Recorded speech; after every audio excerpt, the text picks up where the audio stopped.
monophosphate intoxication. You get polyneuropathie and you get spasm in the end. It's exactly the death or the disease what the BSE shows. Also, there's a non-correlation between the assumed infectious food and the occurrence of BSE. Great Britain exported tons of infectious food in the Middle East, and there is not one case of BSE. So there is a good correlation between the use of OP and BSE.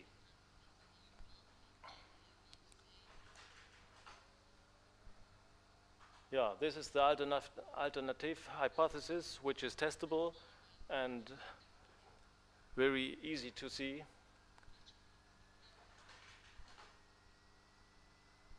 And because I'm often... Tornare su quella di prima un attimo. Puoi tornare un attimo su quella precedente? Pardon? Back. Sulla precedente. Yeah. Yeah, these are the alternative hypothesis. We have three major things which lead to AIDS. This is recreational drugs, foreign protein. If you are exposed to a lot of foreign protein, we use this in therapeutically, immunoglobulins sometimes. But this is the problem of the hemophiliacs. They get a lot of protein and they get a slight immunosuppression. They could live with it, but if they get on the slight immunosuppression, they have already the ACT, then they get their problems. And they fall in the black coffin. Yeah, I'm always asked what I would do with AIDS patient, and that's what I would do. You have to say them that they should forget that they are HIV positive, because that produces a lot of fear, and I think there are also some psychological problems with HIV patients, because fear makes immune suppression by itself. You don't feel very well when you are tested positive. And it's very hard because you hear it everywhere that HIV is a deadly virus. It's not more so deadly as it was before, but it has still a very bad connection. Stop measuring CD4 cell or virus load, because this puts you in the plausibility trap, and do not take any prophylactic therapy. You should follow the guideline of a healthy life. And if you fall sick, and everybody falls sick once in a while, you should get the classical treatment for the disease which has been diagnosed. And the crucial point is, after recovery, stop treatment. Torniamo indietro. Huh? Back? Back? Ecco, Yeah. questo. A question? Sì. For example, in pneumonia, we have a lot of antibiotics available which can cure the pneumonia, but it makes no sense. HIV positive people get oisaprim, for instance, as prophylactic therapy lifelong. And it's an antagonist of folsäure, so if you take oisaprim, this is this bacterium, long enough, you get bone marrow depression, which means that the source of your immune system will be damaged. Okay. Yeah, here are again the good correlations between drug use and AIDS cases, and the bad correlation between AIDS cases and HIV. And I have another correlation between alcohol and liver cirrhosis, and I think this nobody doubts that there is a causal link. I think that's the last picture. Thank you very much.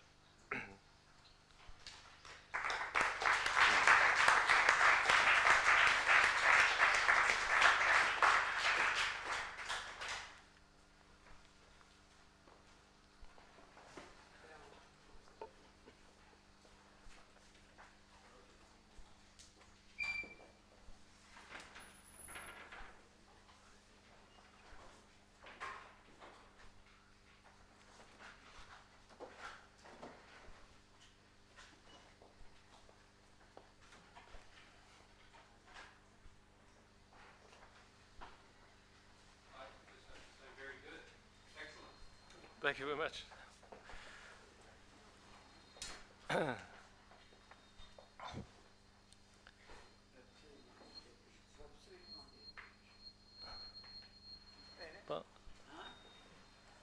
Ok.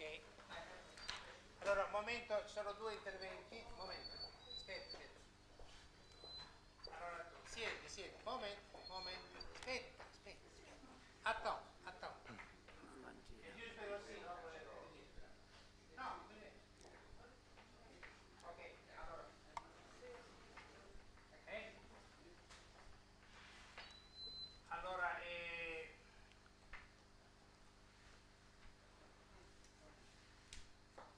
Vado con le micche? No. Sono difficili, non fanno politica. Allora accendi la legge. Perfetto. What language? English, maybe. English, yeah. As he speaks German. No. Or German? No. Too difficult. Okay. Italiano? No, fiorentino. French. Fiorentino. Aspetta. English, because Duesberg va? should understand. Ça va? No, translation. Non, Tu peux parler en italien, il y a traduction. Tu peux parler en français, il y a traduction. Primo, se è possibile di fare la dimostrazione di una cosa positiva, è impossibile di fare la dimostrazione di una cosa negativa. Allora, dice che se è impossibile fare una dimostrazione di una cosa positiva, è impossibile fare una dimostrazione di una cosa negativa. È un principio nella scienza. 2. Ho 10 pazienti, ok? Che erano seropositivi HIV. e hanno tra 6 per millimetro cube, tu 200, ok? Ha visto le curve. La VL, la viral load, decreases come 4 virostatici, 4 altri virostatici, abbiamo questi pazienti come Pontiggia, 4 altri e il follow-up. No, on ne comprend rien. Alors on parle français. English. Okay. Duesberg saw the curves of the patients, 10 patients, which were between 6 and 200 CD4. Okay? 2 to 8 years ago. Okay?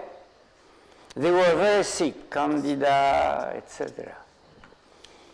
I gave 4 virostatic, then 4 others, etc.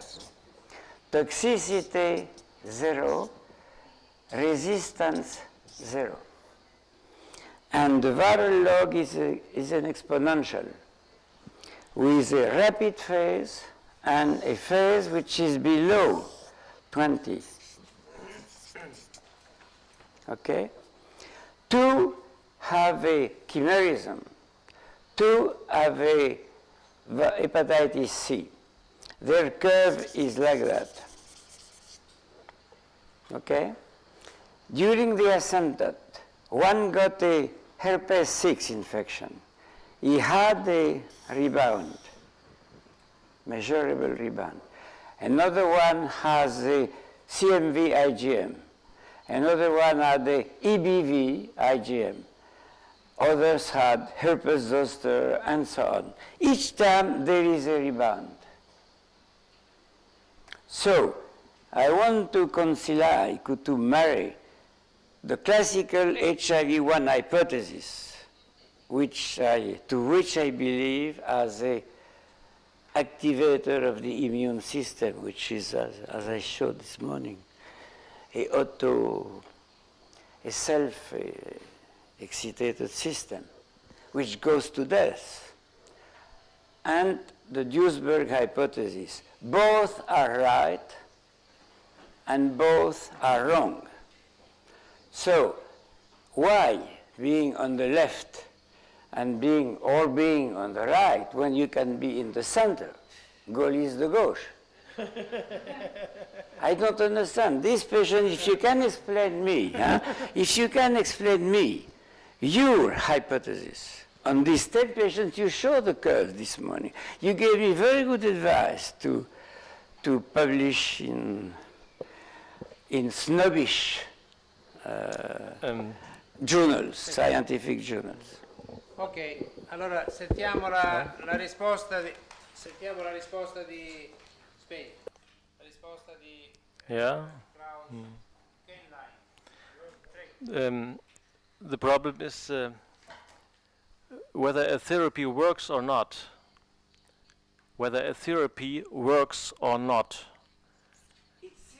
It seems to work, yes. But we need controlled studies.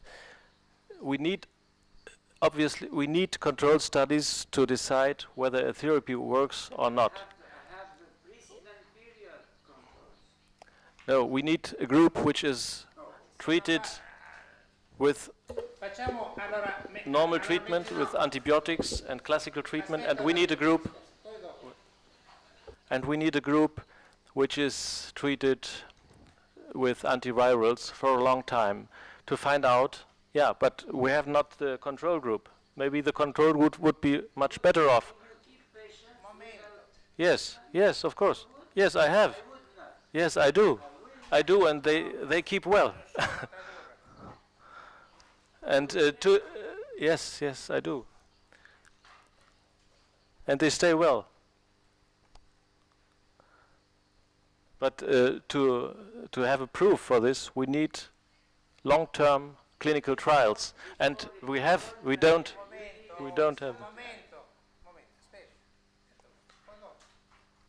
To find out whether the therapy works, we need the placebo control, and otherwise we don't know whether it's what happens, what goes on. Without placebo control, we don't know anything. And that's the problem in AIDS diseases, that we have no placebo control. That's the problem. And we think, and we think that the disease development is going worse and worse. So we are not astonished when the patient finally dies. We need to have the control of the untreated patient in order to decide whether ACT or drugs like ACT are detrimental. You don't agree? No, I don't agree No. with control. While we have a period before. No, se non parla al microfono non si capisce. We have the period before. Je voudrais te dire, Monsieur le Président et ami, que cette question des contrôles consiste à prendre des malades, 10 ou 100, et à les tirer au sort pour que les uns reçoivent le traitement que médecin tu crois devoir donner, et les autres reçoivent un placebo, c'est-à-dire un faux traitement. Eh bien, ça, c'est pas de la science, c'est de la fausse science. C'est de la fausse science, c'est comme les attaques de l'OTAN sur l'ambassade de Chine, tu comprends? Moi je dis, ne tirez pas sur l'ambassade de Chine.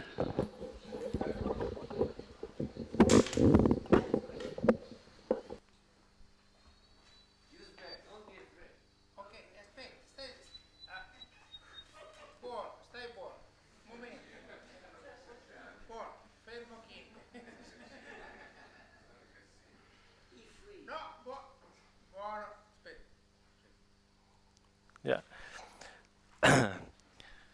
Well, we have. I showed some examples where the mechanism of the disease seems to be very plausible. Yeah. For instance, the suppression of cardiac arrhythmias. You would think to suppress the cardiac arrhythmias with medicals would be good. And it would be unethical to leave some patients untreated. That's the same problem in HIV and AIDS, because we fear that HIV is a very deadly virus. We treat people in a completely different way as we would do it when they were negative, because of the plausibility, because we think HIV is a deadly virus. But I must stay on this point that to figure out whether a treatment helps or not, or damages or not, we need long-term studies with clinical endpoints. Otherwise, we cannot say whether a treatment is effective or not.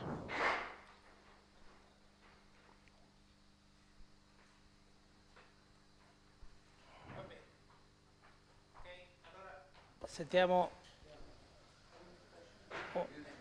Ah? Prego, prego.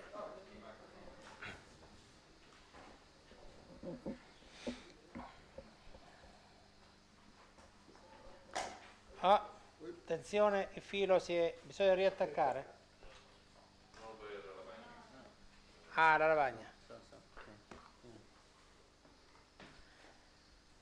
Allora, Just to comment on this interaction now, Köhnlein did show such a study. You showed a controlled study that actually demonstrated that ACT was negative. It had the Concord study, in fact, the largest controlled study ever done of its kind, 1,500 or what it was, total participants, showed over 3 years, showed 25%.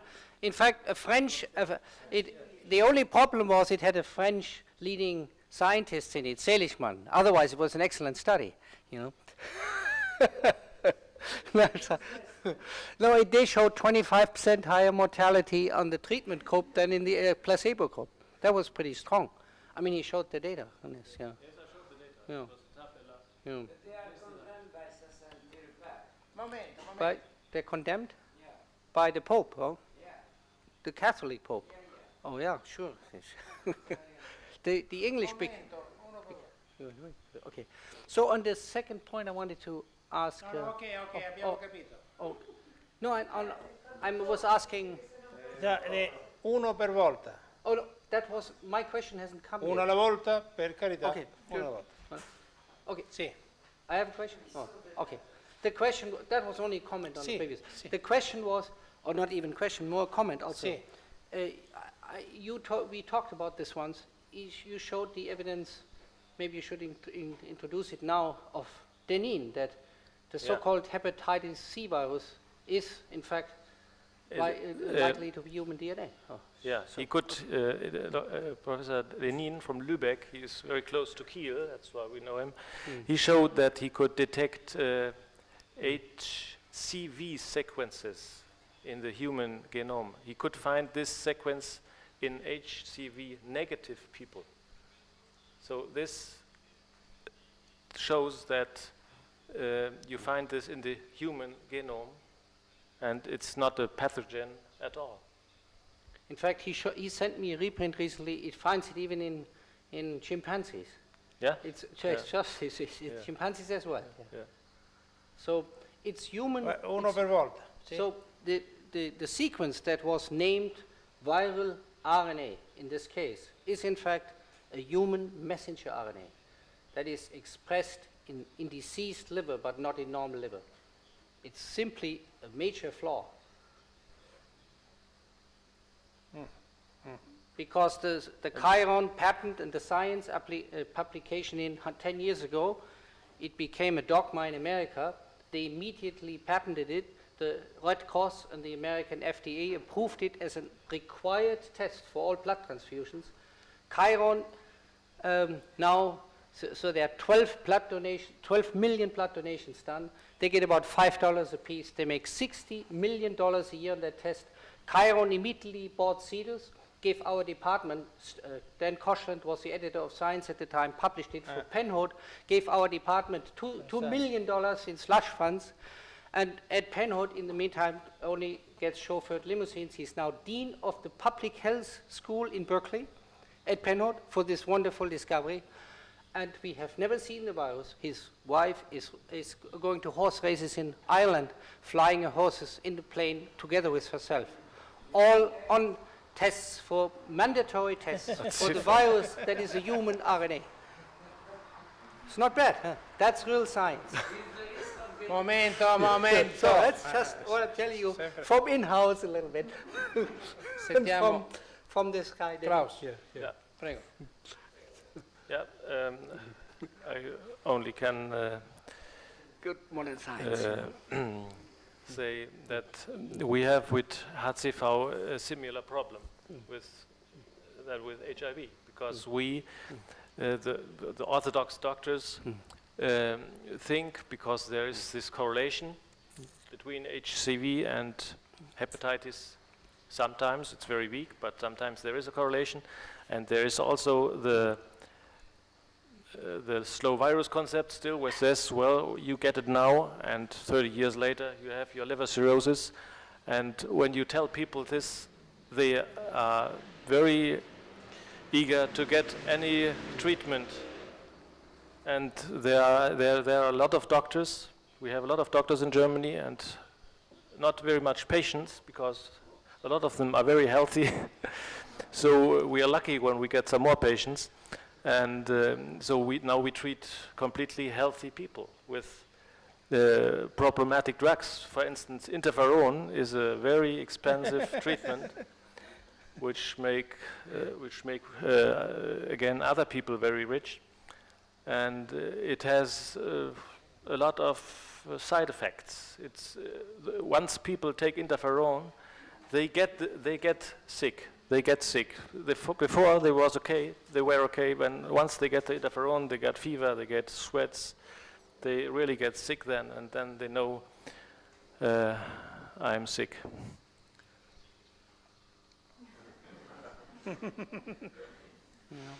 Allora,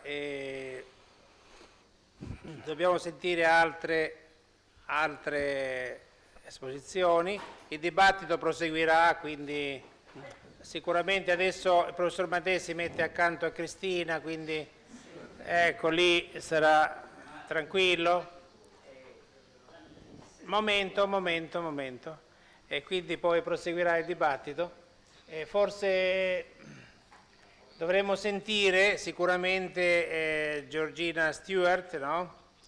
Ancora oggi pomeriggio, e il professor Paolo Pontiggia. Intanto arriverà il responsabile della sanità per la Lombardia, il responsabile pubblico, e cioè l'assessore Borsani.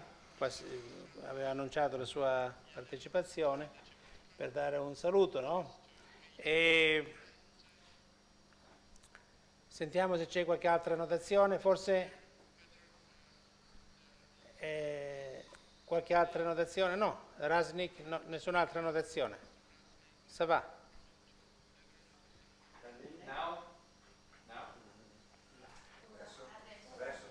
No, va bene. O dopo? Dopo, sì. Perfetto.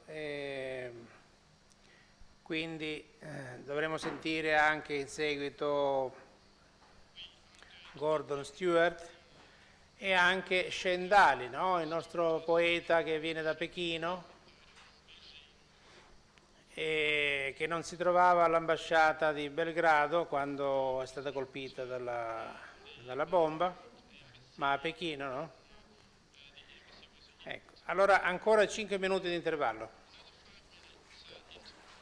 5 minuti di intervallo. Positive da proiettare.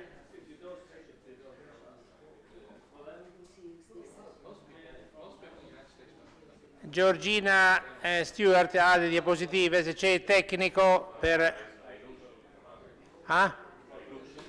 ai lucidi. Allora ai lucidi. Ecco. Questa è di Duesberg? No, di Klaus. Dove sono i manifesti della mostra, delle due mostre? Klaus Duesberg,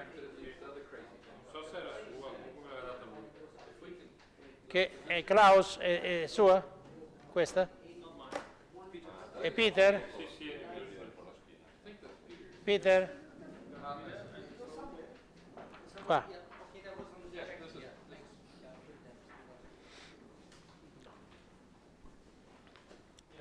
Salutiamo anche Saverio Orfanò, professor Saverio Orfanò di Torino, no? Sì, siederà qui dove sono io. La signora siederà qui.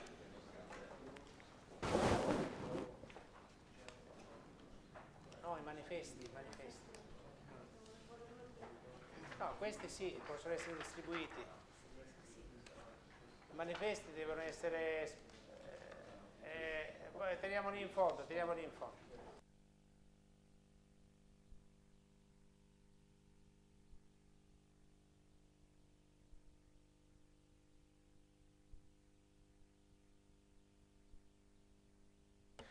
Allora vorrei invitare coloro che sono nell'atrio e al bar a venire nella sala. Non so se abbiamo fatto il collegamento con l'atrio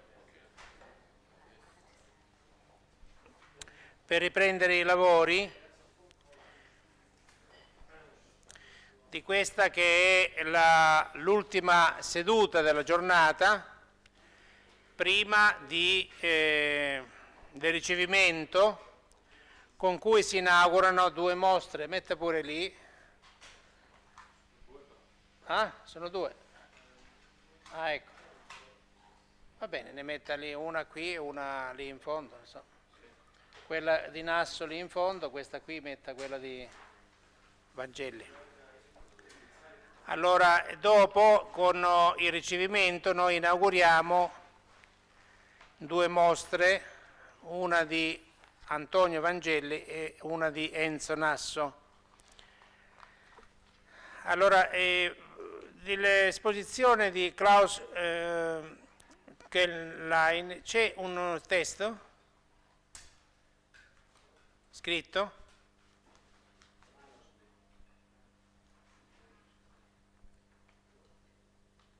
C'è un testo scritto dell'esposizione che ha fatto? Oppure ci dovrebbe lasciare le diapositive per poter fare la trascrizione per gli atti?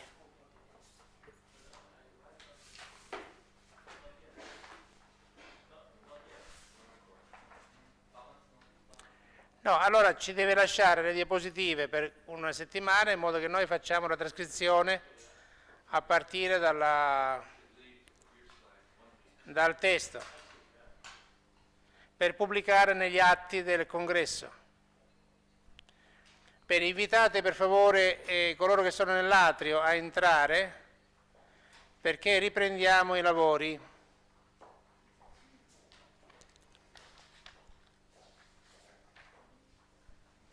Invitiamo anche il Scendali. Dov'è Scendali?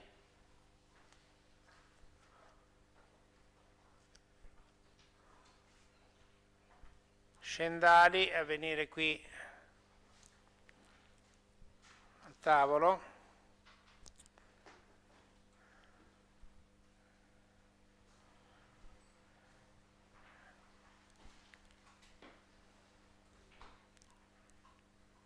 Bene, allora questa è la 4ª seduta della giornata.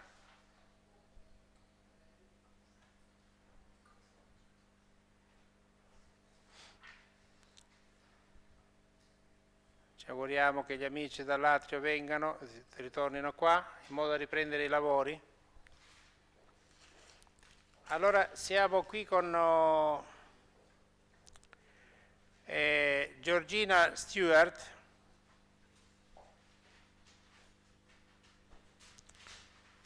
che viene dall'Inghilterra, dal Regno Unito, è scienziato e fa una esposizione, mentre Gordon Stewart farà la sua esposizione domani. Poi c'è qui anche il professor Pontiggia e c'è, mi auguro che rientri in sala, il poeta cinese Shen Dali, volevamo pure interpellare, no? Ecco.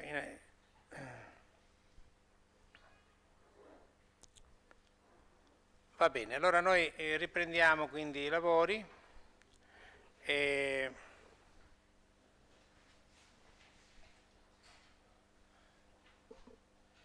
Riprendiamo i lavori, passiamo la parola adesso a Giorgina Stewart, che ci dirà esattamente qual è il suo itinerario scientifico, ci darà anche una testimonianza e ci dirà quindi qual è il contributo rispetto alla questione di questo congresso, che è l'immunità, e quindi certamente anche rispetto al dispositivo immunitario, rispetto alla sua diminuzione, tra virgolette, o quella che è chiamata sotto il nome di AIDS, però anche per altri, non soltanto per questo aspetto.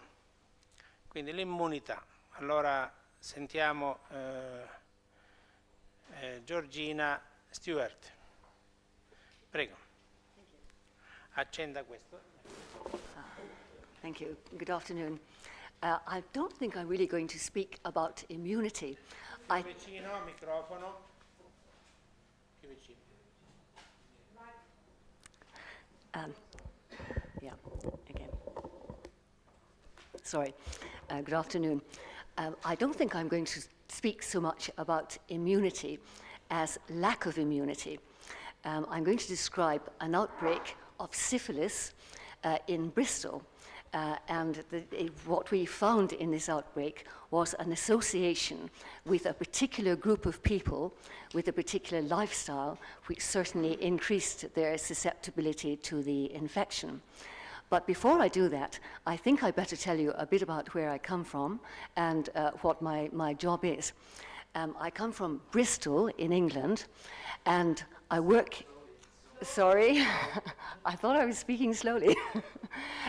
I come from Bristol in England, and I work in what we call a health authority, and I'm the physician in charge of public health. My area covers 1 million people, approximately. In our health authority, we have a completely separate department which deals with genital urinary medicine, and that department covers the disease syphilis. And until we had the outbreak, which I'm going to describe, I really had no association with that department. They had their own public health agenda, and my department dealt with other infectious diseases. Since the outbreak, we've been working together, and I think in future we will continue to do so, and this is a new venture in England. But now let me tell you about the outbreak itself. This doesn't actually look a lot, but the outbreak began in the beginning of 1997. And by the time we had our last control meeting in April this year, I think we need this. There have been a total of 54 cases. Now, that doesn't seem a lot, and we were very surprised that the media were not excited by 54 cases. We were very excited by 54 cases. But the background was that in the previous 3 years, before 97, there were a total of only 2 cases. 2 cases in 3 years. And neither of those cases had been acquired locally in Bristol. They had come from abroad. They'd been acquired abroad. Now, the other points that make our outbreak unusual were that most of the cases, in fact, all of the cases, as far as we know, were heterosexually acquired. Now, we do know that where they've had outbreaks in Russia and in the United States, and in fact, to a lesser extent in London, cases frequently have been homosexually acquired. So we had a heterosexually acquired outbreak in a place where we had... Is this serious? I'll have to tell you about it. Prosegua. Okay. So we had our Tra poco la metteremo. Sì. Cristina, dire che tra poco sostituiamo la macchina e quindi potrà mostrare i lucidi. E intanto di proseguire. Shall I just continue?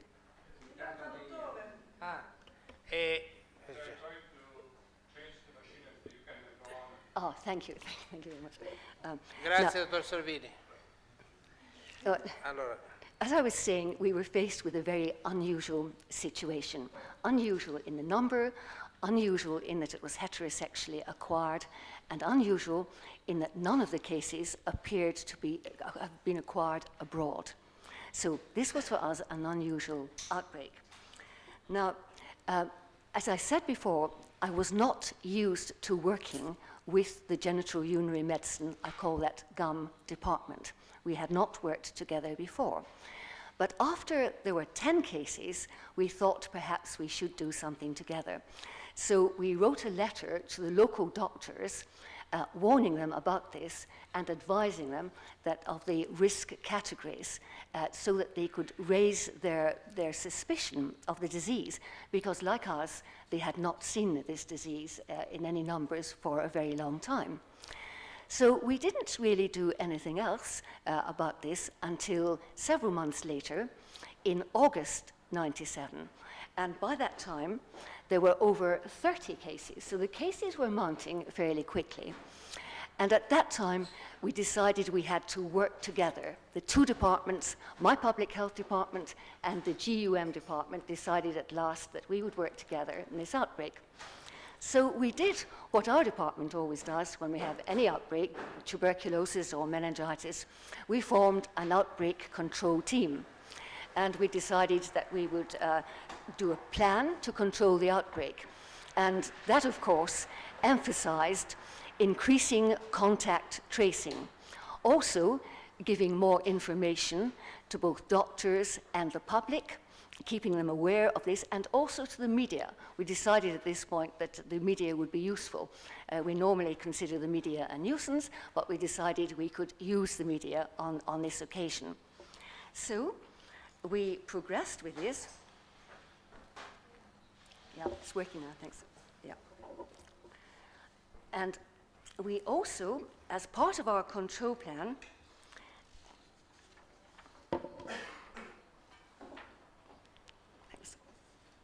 Dobbiamo chiudere, se no non si vede, no? Si vede? No, lasciamo, dice che si vede lo stesso. Si vede. Perfetto. Molto luminoso. Benissimo. That's all right. As part of our control plan, we decided to open a clinic in the genitourinary medicine clinic, which had open access, because we knew that the type of patient who was coming up with syphilis would not wait for an appointment. So this we thought was fairly important. Then, at about the same time, we also, I'm sorry about the abbreviations, but we also decided to screen routinely women who were presenting for termination of pregnancy. The TOP is termination of pregnancy. By the end of the year, we had a total of 54 cases, and 4 of those had been found by the screening of the women presenting for termination of pregnancy. So it was actually a very useful thing to introduce as a control measure. Now, against this background, it's very interesting because in my department, if we have 2 cases of meningitis, we are overwhelmed by press interest. We have the newspapers in, we have television in, and so on. We had 54 cases of syphilis, and really the press was not interested at all. In some ways we were pleased, but there was no fuss about it, much to our surprise. And I think the press did not realize how significant this was, because here is our background. In 1996, there was only a total of 117 cases of syphilis in England. Now, our population, as I said, was 1 million. Population of England is 50 million. And we are a respectable, nice area. So this was really a surprise with our 54 cases, mainly in 1997. There were 2 very small outbreaks elsewhere, one in Oxford and one in London, but together they had only a total of 14 cases. Now, I've got to say, this pales into insignificance compared to background figures in both the US and Russia, but none of our cases were imported from any other country. I'd like now to look at the epidemiology of our cases, and this, I think, is where we demonstrate the lack of immunity. First of all, when the cases occurred, they peaked in the middle of 97, and there's a fairly rapid fall-off after that. And unusually for outbreaks of syphilis, there were more women than men, and on the whole, the women were younger. And the ethnic origin of the cases was that the majority were white, and of the ethnic minorities, most were Afro-Caribbean. Now, we knew very early on in our outbreak that it was linked up with what we call commercial sex workers. And of the women, the cases, 42% were known to be commercial sex workers. We think possibly more were, but those are the ones who were confirmed sex workers. And of the sex workers, this concerned us a great deal. Only 1/3 worked from parlors. Now, that really means organized groupings of commercial sex workers. 2/3 worked from the street.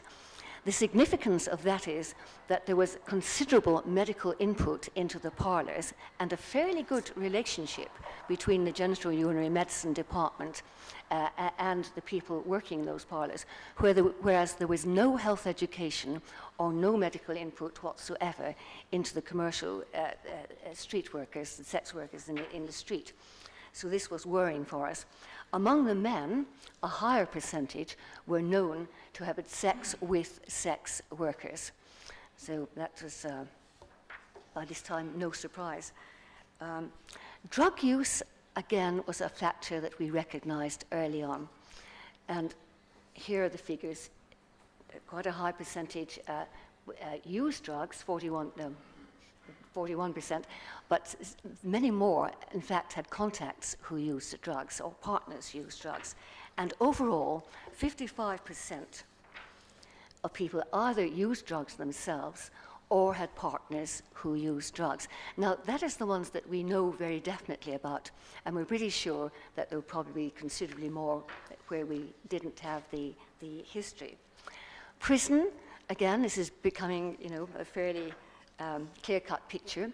Prison associations, about a quarter of the men had a history of having been in prison, and I've got to tell you that this is a higher percentage than the average in the United Kingdom, and a few women had been in prison. And of the women, more than a quarter had partners who, at some time during our outbreak, which of course was quite a short time, more than a quarter had partners who were in prison during that period. So now we're building up a picture of those people. They used drugs, there's a strong association with sex workers, and they were very familiar with prison. And what I'm not showing here is that we knew also that there was a geographical area where most of the cases were occurring. Not entirely, because of course with the sex workers, people used those sex workers from a fairly wide area, but there was a concentration in one particular part of the city. Now, no surprise at all, of those cases of syphilis, roughly a half, had other sexually transmitted infections when they presented to the clinic, and a half had a previous history of sexually transmitted infections. And overall, more than 3/4 either had a sexually transmitted infection at the time or a history of it. So again, this builds up into a not very savory picture.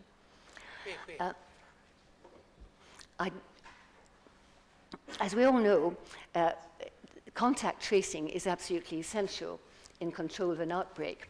And we unfortunately can't do that with HIV, which is not a reportable infection in Britain, but we can do it with syphilis.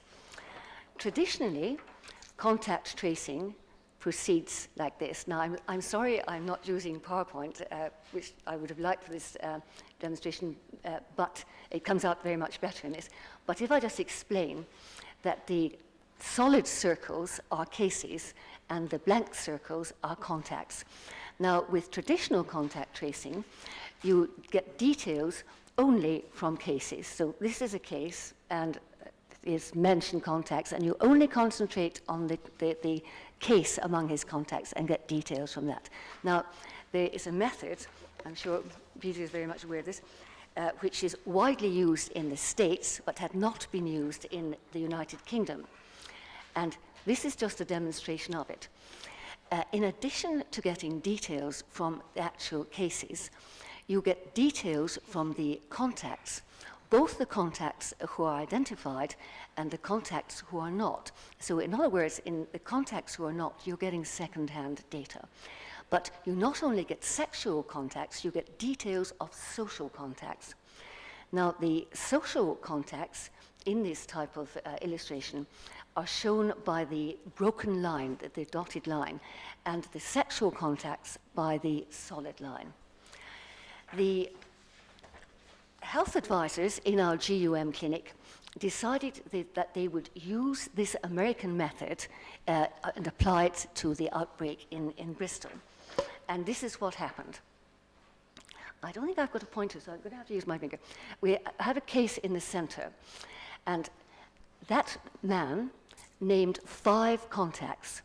Now, 3 of those were found to be cases, that's the other solid circles roundabout, and 3 were sex workers. And I would like to concentrate on one of those. I'm not sure how I can point. Can you keep an eye on this? Sorry. Look at this case. The case I pointed to, keep your eye on that particular case. That is a sex worker who could not be found at that time.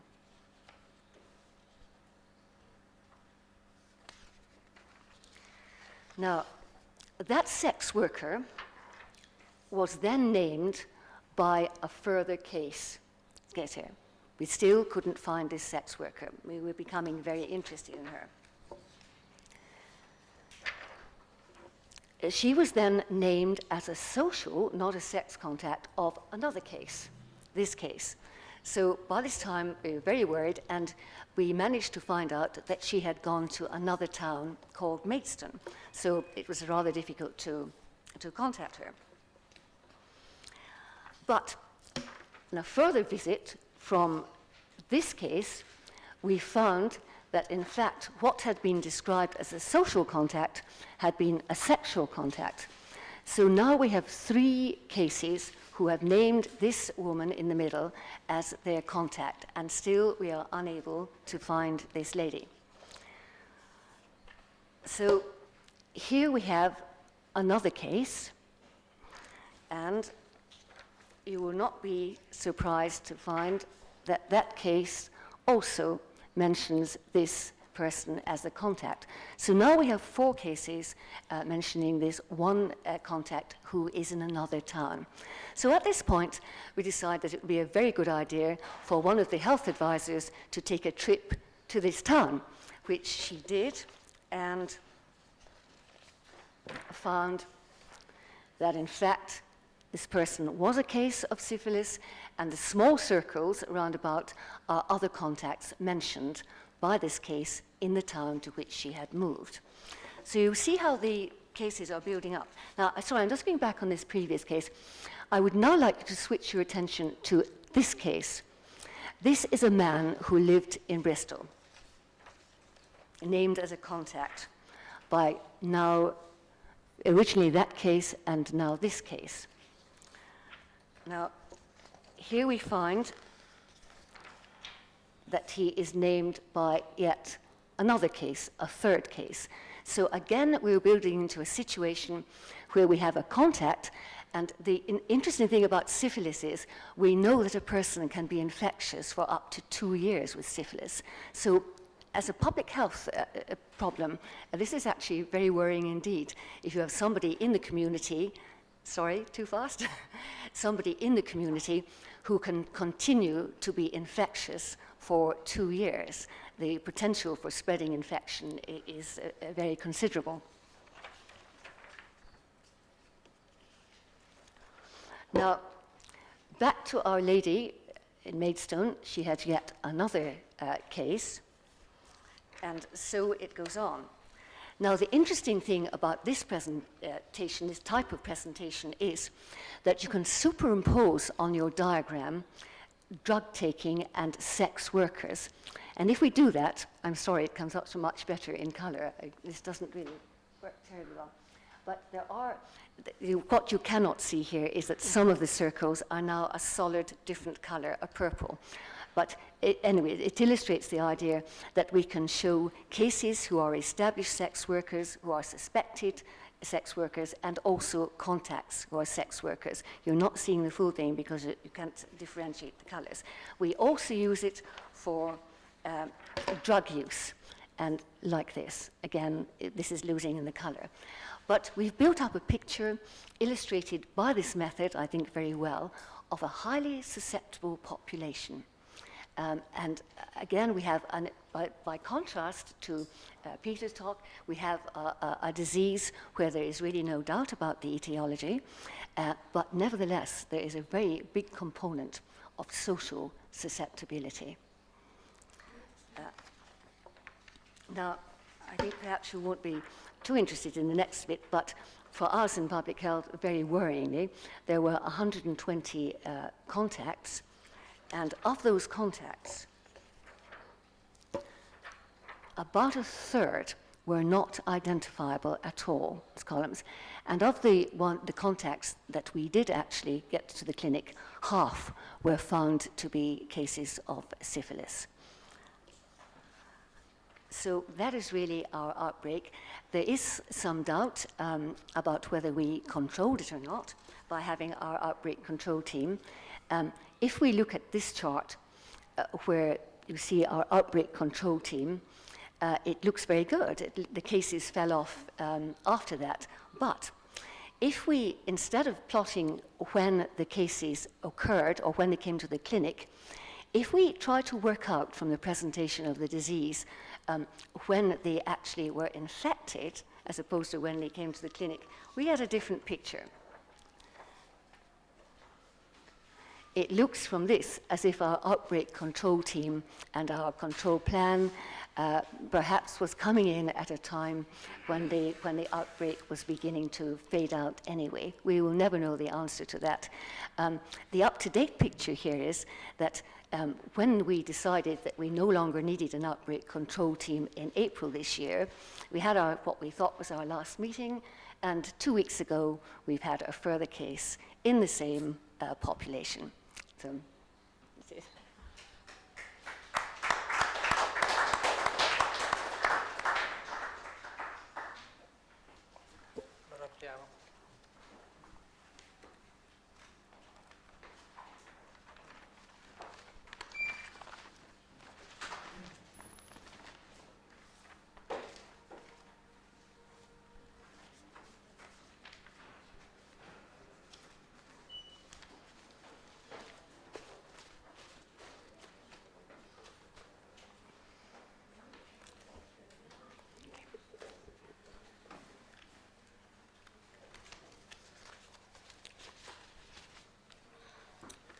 Allora ringraziamo Giorgina Stewart e le chiediamo poi di redigere il testo per gli atti.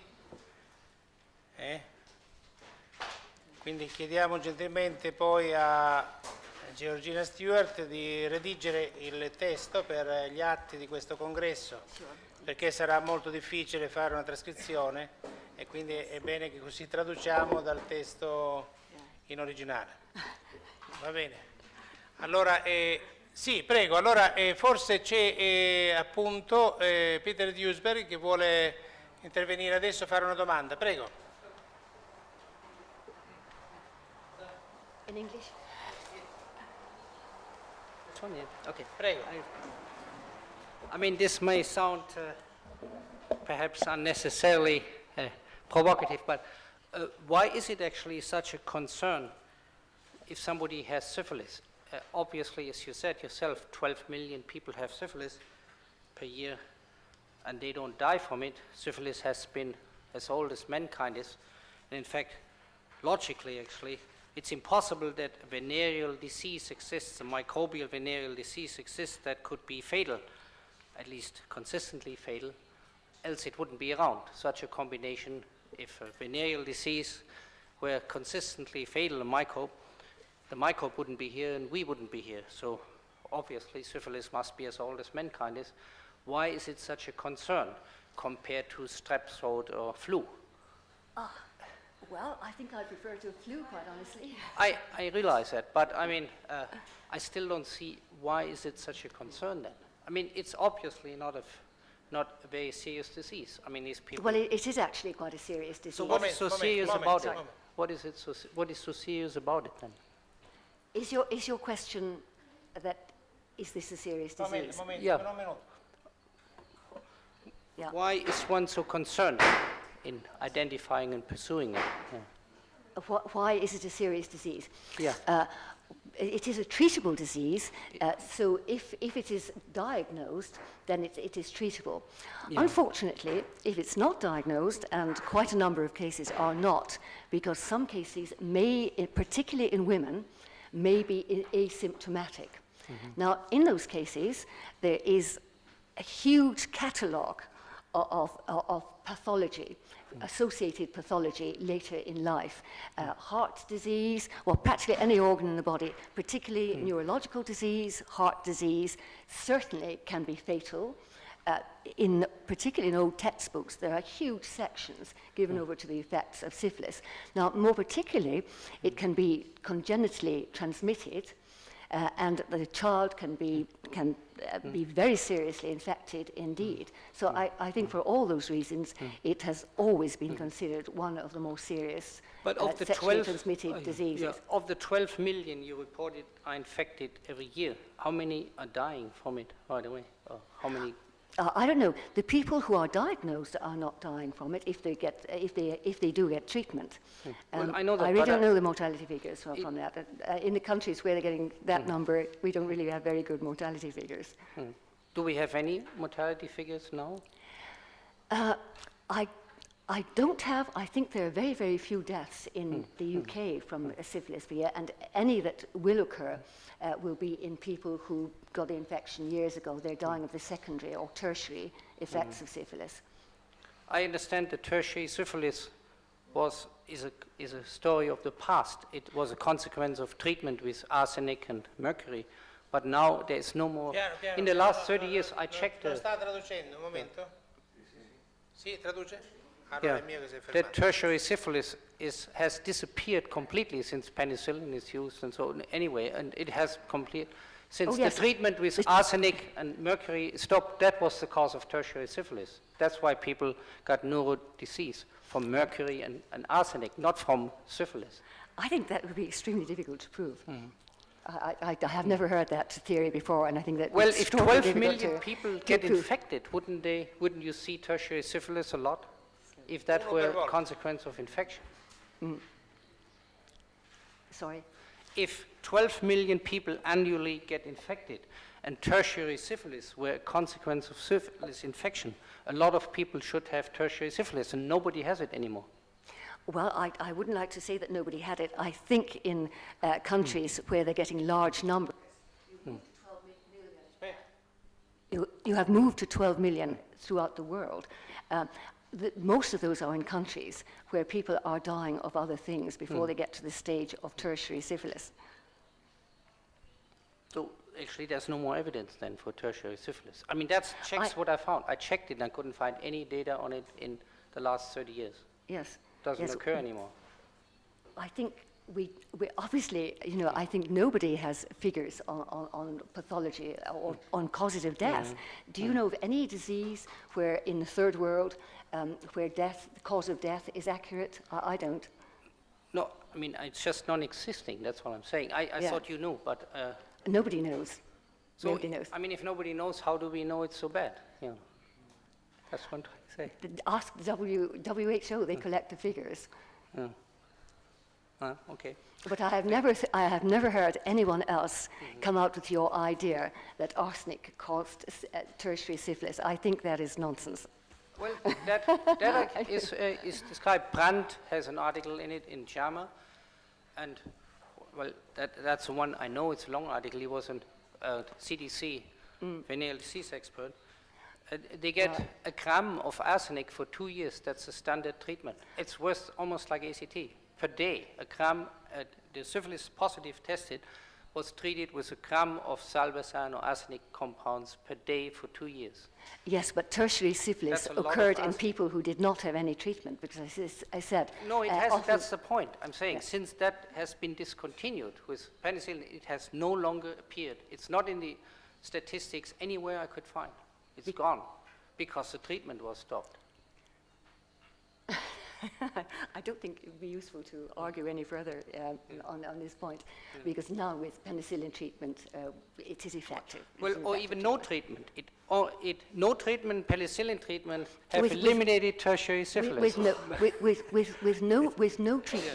With no treatment, we would expect about 1/3, or those are the figures I have read, 1/3 of people to have effects later in life. But that's not reported anywhere that I could find, and you said you don't know it either. That is the figure that's actually given. Where is it given? This is the one that's recognized. Where did you find that there were no effects? Well, that's a negative result. I looked and I called the CDC and I checked any statistic. They have no more cases of tertiary syphilis since the 50s. The last ones were reported around that time in America and in Europe. Africa, I don't know, of course. Yeah. Is gone. They all live from the past, from the arsenic days in Mercury. Well, you do treat tertiary syphilis, and I would be very surprised if there was none. I really would like to look at those figures. Yeah. Okay. On absence of figure. Yeah. Va bene. Okay. Va bene.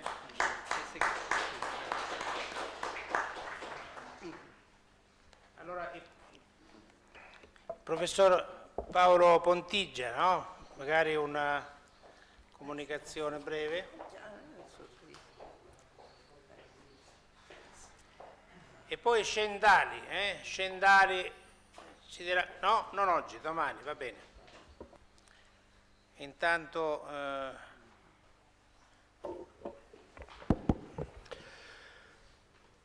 io vorrei iniziare con 2 annotazioni che riguardano gli interventi precedenti, cercando di portare il contributo di un medico pratico. Il primo è che noi abbiamo di fronte, dal punto di vista pratico, un grosso problema, qual è l'AIDS, e oltre a fare le critiche di merito dobbiamo proporre delle possibili soluzioni. Abbiamo di fronte i pazienti tutti i giorni. I casi descritti da Mathé sono casi di pazienti in stadio avanzato di malattia per i quali è stata fatta una terapia che ha dato dei risultati, anche in termini di sopravvivenza. Il dire che è necessario avere per questi gruppi un gruppo testimone di controllo è fare della falsa filosofia della scienza. Sono loro stessi il gruppo di controllo, sono malati per i quali le terapie tradizionali hanno fallito, sono malati che sono peggiorati durante la malattia, sono malati che hanno migliorato il loro stato di salute con il trattamento. È quello che i vecchi trattati di statistica medica dicevano la valutazione intra-patient evaluation. Quindi in questo gruppo, se consideriamo lo studio di Mathé uno studio pilota, non abbiamo bisogno di fare un controllo col placebo. Sono i pazienti stessi, la loro storia clinica, il controllo di cui abbiamo bisogno.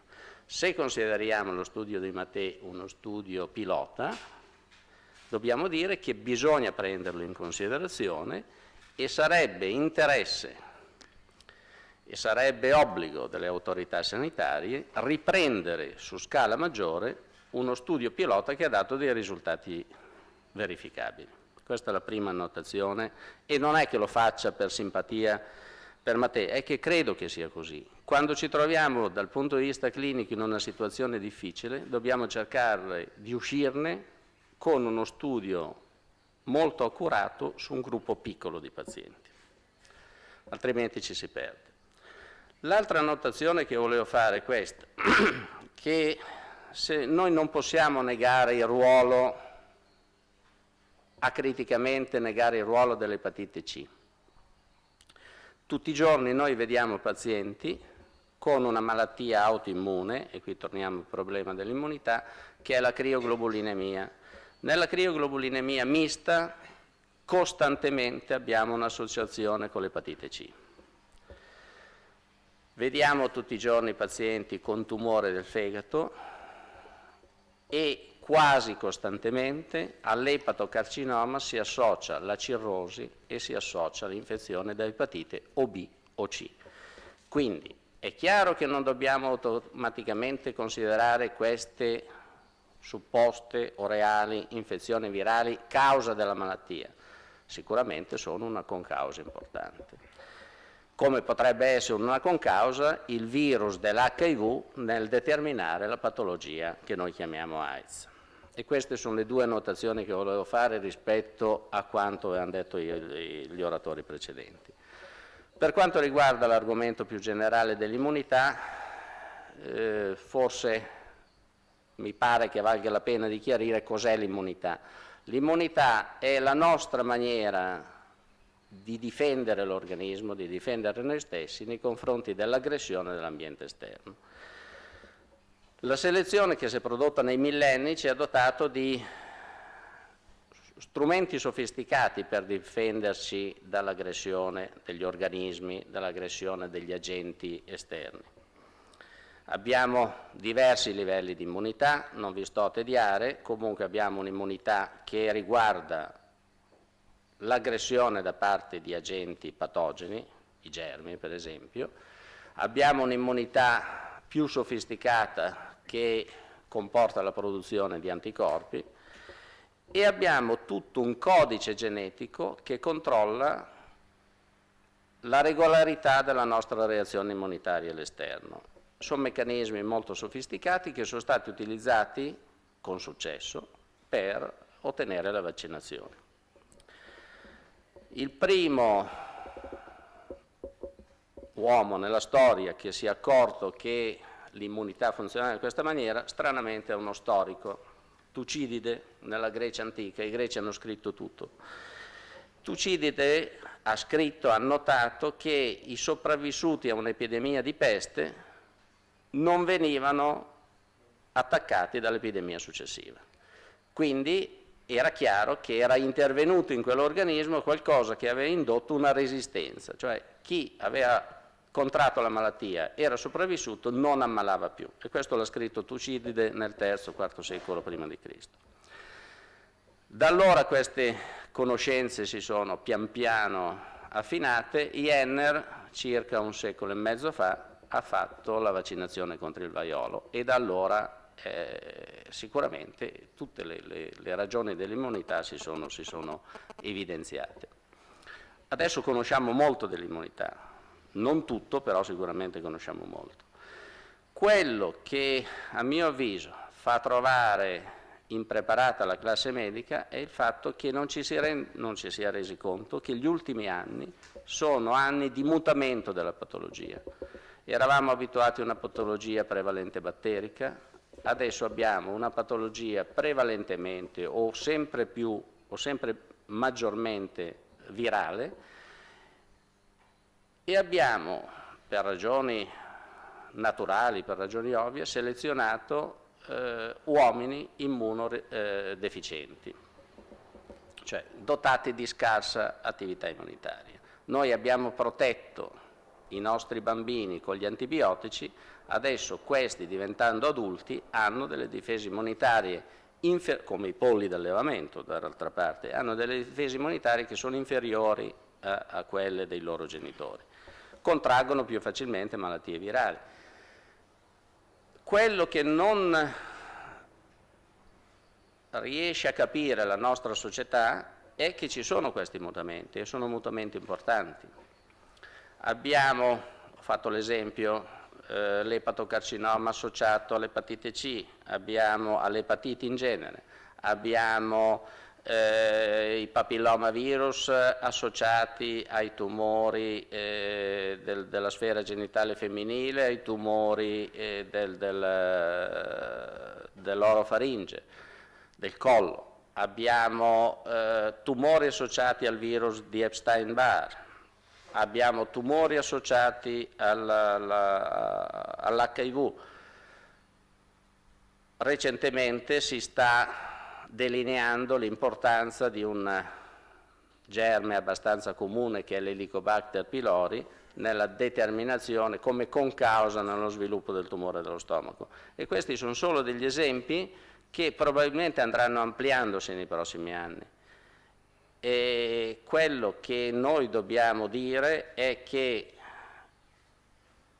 bisogna tenere presente che il patrimonio immunitario di cui siamo dotati deve essere difeso, deve essere potenziato, deve essere presa in considerazione l'ipotesi immunitaria in una varietà enorme di malattie. Cito i tumori perché è il lavoro che noi facciamo, cito le malattie autoimmuni, cito le malattie virali. L'artrite reumatoide è una malattia molto diffusa, all'origine quasi sempre c'è una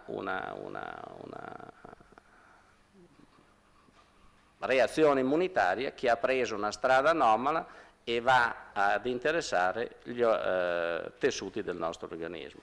Quindi quel che volevo dire è questo, che l'immunità dell'organismo è un bene prezioso e che la classe dirigente medica e soprattutto la classe non medica che dirige la sanità dovrebbe tenere in maggiore considerazione gli aspetti sociali ed economici di queste malattie.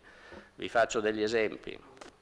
Al bar dell'angolo noi possiamo trovare benissimo il barista che è positivo per un'epatite C, nessuno gliel'ha andato a cercare. Non si fanno i test per questo. Noi possiamo trovare, nei nostri militari di leva si fa ancora la determinazione della reazione per la sifilide, non si fa la reazione per l'HIV. Veramente ci troviamo in una situazione in cui dal punto di vista sociale queste cose vanno tenute in considerazione.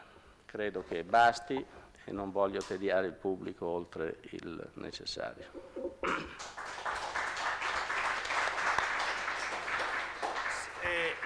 Mi sembra che, senza dubbio, no, che ci siano alcune notazioni, che il riferimento all'esposizione che ha fatto Claus Köhnlein, però, quindi magari passiamo la parola a lui, però anche dunque a David Rasnick. Allora entrambi, no? Prego, diamo la parola a entrambi.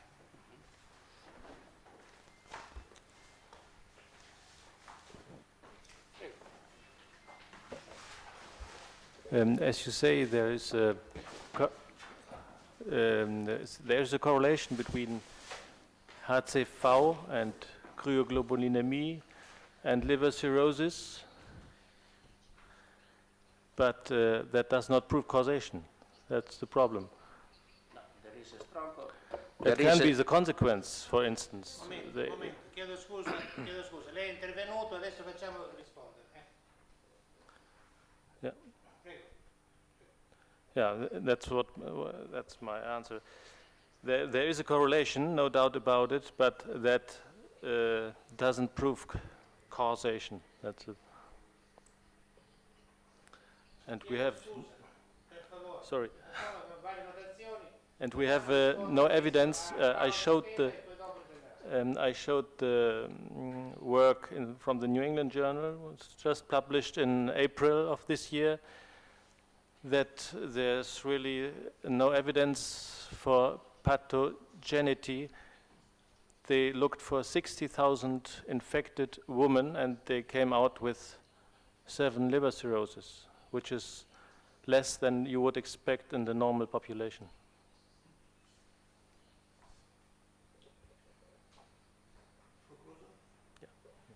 Allora adesso il nostro amico David Rasnick.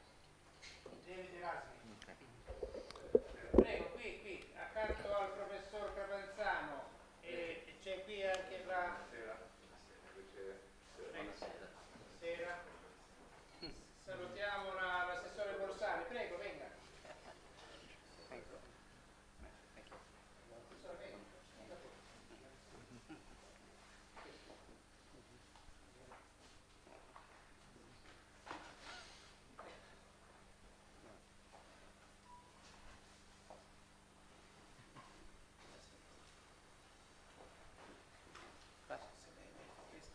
Segue in inglese lei? Così. Allora,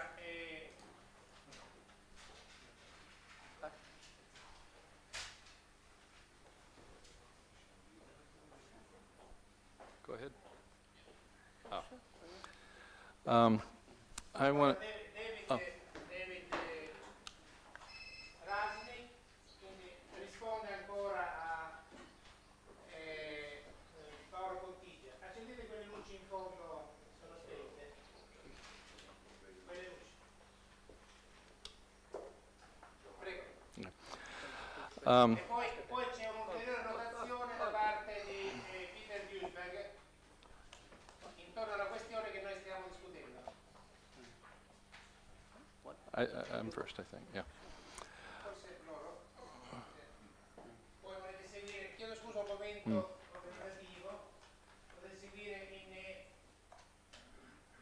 il numero 3, che è l'esposizione in italiano di quello che sta di vedere su internet.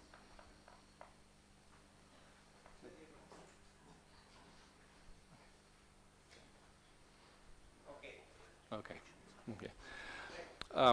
I would just like to say that at breakfast this morning we talked with Dr. Mathé, Peter and I, and we are both very strongly in favor of Dr. Mathé publishing his results for 2 reasons. We think a scientist should publish their results, especially if they're important.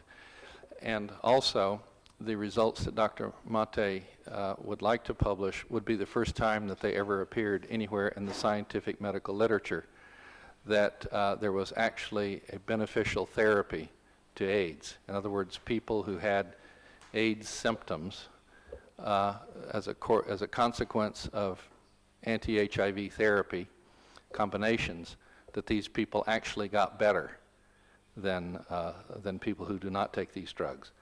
Peter and I have never been able to find this literature anywhere in the scientific literature, and Dr. Mathé's would be the very first. So we gave him a few suggestions, one of which was to by no means mention that he had talked with either me or Peter Duesberg. And the other comment that I would like to make about the hepatitis C. It's a name game here a little bit. Hepatitis C, the disease hepatitis C, used to go by the name hepatitis non-A or non-B. Back in the 70s, there was Abbott Laboratories, for example, had antibody test for hepatitis A, the virus hepatitis A, for the disease hepatitis A. And I don't know of anybody who disputes the existence of hepatitis A virus or the disease hepatitis A. The same is true for the disease hepatitis B and the virus hepatitis B. As far as I know, there are few, if anybody, that dispute those diseases or viruses. Then there's hepatitis is inflammation of the liver. Lots of things can cause it. And there were other types of hepatitis that they could not label hepatitis B or hepatitis A, so they gave it the at least honest name of calling it non-A, non-B, because they didn't know what was causing it, all right? the non-A, non-B hepatitis since the mid-'80s, thereabouts, has been renamed. We have more letters in the alphabet, and we call it hepatitis C, which implies that now we must know what the cause of hepatitis non-A, non-B is, since we've given it the name hepatitis C. And I can tell you from my own studies, I'm not anywhere nearly as versed in this as Peter Duesberg, but there is no more evidence now that we know what causes hepatitis non-A, non-B than we did over 20 years ago. The only difference is we've changed its name. We now call it hepatitis C. Chiron sells a test that claims that they can test for hepatitis C, and everybody thinks it's real. Those are my comments.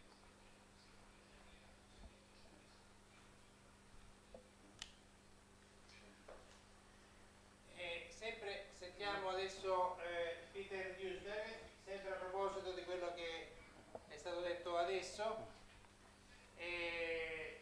Riassumiamo un po' anche per l'assessore Borsani di cosa stiamo discutendo, no? Stiamo discutendo del dispositivo immunitario e quindi che cosa concorre a diminuirlo? La droga o lo psicofarmaco o l'alcol o il fumo o la scarsa alimentazione? E poi che cosa concorre che cosa porta a queste cose? Come mai una persona a un certo punto si lascia andare e quindi si affida a tutto ciò che è morte più che vita? Allora questo è un po' il dibattito, quindi qual è l'immunità, qual è il dispositivo immunitario, ed è un dibattito dove ci sono qui scienziati da varie parti del pianeta che sono venuti. E abbiamo invitato anche un poeta, non so come Stendhal, che viene da Pechino, presidente degli scrittori cinesi, oppure Enzo Nasso, che è qui in sala, quindi poeta, cineasta e scrittore. E poi c'è qui per esempio Peter Duesberg, che a un certo punto, dall'87 in poi, lui è il più grande virologo in America, dice no, l'HIV non è la causa della AIDS. E non solo, ma l'HIV è un innocuo, è un retrovirus, proprio lui aveva scoperto il retrovirus, è innocuo. E l'AIDS è non contagiosa. Quindi allora, se questo risulta vero, c'è un business gigantesco della morte che si fa curando apparentemente l'HIV con l'AZT, e l'AZT, un chemioterapico che ormai era in disuso da 30 anni, non veniva più adoperato contro il cancro proprio perché è estremamente nocivo, è causa di AIDS ed è una delle cause poi di morte. Allora, sì, un momento professore, chiedo scusa, stavo facendo questo... Allora, questa è una cosa per noi di estremo interesse, riteniamo che sia il caso di aprire questo dibattito che peraltro c'era, il professor Duesberg è già stato 2 volte da Costanzo, c'è stato il Corriere, Repubblica, vari giornali hanno parlato di lui negli anni scorsi, anche il Sole 24 Ore ha dedicato una pagina intera, no, la domenica, quindi ci sembra che fosse il caso di proseguire a questo dibattito internazionale, chiamando per questa occasione gli scienziati e accanto agli scienziati artisti, filosofi, psicanalisti, poeti, in modo che su una questione così intellettuale, così importante per ciascuno, ci fosse questo contributo. No? Ecco un po' diciamo così. Poi dopo, adesso passo al professor Duesberg, no, la parola. Chiaramente poi le passerò la parola per un saluto, no? Prego. Okay, I wanted to, now it's 2 comments. I wanted to comment on David Rasnick's comment also briefly on hepatitis C, or it's actually your talk I'm really we are both reacting to. You said it is so unknown, entirely unknown what hepatitis C could be due to, but there was a special issue published of the morbidity and mortality weekly reports last October by the CDC, and they show the epidemiology. Over 50% of the American hepatitis C cases are intravenous drug users. There's another fraction, I actually looked at it only superficially because I didn't prepare for this now, but I have the graph somewhat in mind. There's a significant fraction of alcoholics in it that is not covered by the 50% intravenous drug users. But it's always surprising to me how reluctant people are to consider chemicals that are introduced on a daily basis for decades through the liver as a cause of a dysfunction or disease, and prefer over it a virus that cannot even be seen, cannot be isolated, can only be detected indirectly by polymerase chain reaction. They calculated the RNA per liver cell that is lost. There's less than 1 molecule per cell. 1 in 10 to 20 cells that are lost have 1 molecule of RNA. They share 1 RNA molecule to die 10 of them. But that they had drugs for 10 years, a gram of cocaine per day going through that liver, is not considered relevant. Well, it is a built-in bias in the medical orthodoxy ever since Koch and Pasteur discovered the causes of microbial diseases.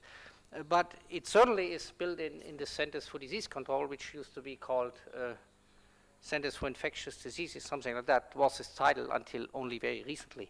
And this is the mindset there. And, well, there's a bias in America. All Americans like to speak English. I mean, that doesn't mean they're working bad will. They could speak Chinese, but it would be much harder for them, or German. And that's the same with the CDC or with the medical orthodoxy. If you bring them up to look for infectious agent and give them an award and a grant for it, this is what they're going to do. They find ulcers to be infectious, even though they're discordant couples by the thousands. There's a husband with an ulcer and a wife without it. So how is that microbe going to be transmitted if this is not infectious? Anyway, so this is just a comment on hepatitis C. We are not looking at this because vaccination, even the best, is never or rarely as good as a real infection. Of course, the risk is higher in a real infection, or supposed to be higher. But is vaccination, has that been measured? Are there data that a generation of kids now vaccinated against measles or mumps is now more susceptible at older age to get it, or other diseases? Posso rispondere? Sure, that's the question. No, sure. No, I'm sure. He's the boss. I'm No. Sì, okay. Allora, sempre per i nostri amici che sono arrivati adesso, c'è stato un dibattito ovviamente nel corso della giornata, con vari contributi, fra l'altro anche l'intervento di Georges Mathé, no? Che quindi ha portato un po' i risultati delle sue indagini. Diciamo che il professor Paolo Pontiggia si è un po' collegato con l'intervento del professor Mathé. Allora, a questo adesso ha risposto il professor Duesberg, ma vuole a sua volta replicare e rispondere. Allora, il nostro è un dibattito anche scientifico, quindi è chiaro che diamo la parola al professor Pontiggia. Prego. Quello che io penso, non so se ci siano dati statistici sicuri in proposito, però sicuramente l'immunizzazione terapeutica o preventiva non è l'equivalente di un'immunizzazione naturale, quindi sicuramente noi stiamo crescendo i nostri figli in una situazione di protezione dal punto di vista delle malattie infettive. L'altra cosa è che questa situazione è accentuata dagli antibiotici. Quello che mi fa pensare che questo sia vero è il progressivo abbassarsi dell'età in cui insorgono i tumori dell'adulto. Prima avevamo l'insorgenza classica di un tumore dell'adulto, del tumore del polmone a 60 anni, adesso non è meraviglia di vedere tumori che si sviluppano a 40, 45, 35, 30 anni, mammella. Per cui non credo ci siano dati epidemiologici sicuri su un impoverimento delle nostre capacità di difesa immunitaria, però è un rischio che va tenuto in considerazione, a mio avviso. Diamo ulteriore battuta. Prego. That's fine. Ça va? Yeah, Ça va. c'est bon. Allora, chiarimento. Ah, ecco, anche da parte del pubblico ovviamente può avvenire una domanda, un quesito, e quindi in questo caso è il dottor Salvini. Vorrei invitarla a venire qui però, perché altrimenti è impossibile tradurre. Noi traduciamo, ecco, può parlare da lì premendo il pulsante, traduciamo in inglese e in francese. Prego. Il professor Pontiggia ha in qualche modo detto che la classe medica, facendo delle preventive vaccinazioni, è quasi causa di un decadimento del fattore immunitario. Voglio dire, l'abuso di questi. Però dall'altra parte mi premeva mettere in evidenza che c'è anche una richiesta da parte del cliente del medico di una guarigione o di una prevenzione che lo preservi dalle malattie e potenzialmente lo faccia vivere più a lungo o vivere meglio. E come si conciliano queste due esigenze? Da una parte di mantenere un livello immunitario elevato e dall'altro di poter avere una vita evidentemente più ad alta qualità.